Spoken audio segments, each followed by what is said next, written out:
Rồi em Tùng cho anh em Tùng sale một cái combo bao gồm có mấy pin sạc, giá của nó là 2.350.000, Milky 3404.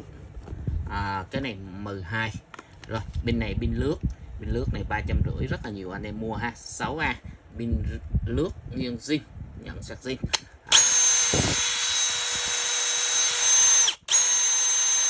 Rồi em Tùng cảm ơn anh em, 2.350.000 nha anh em.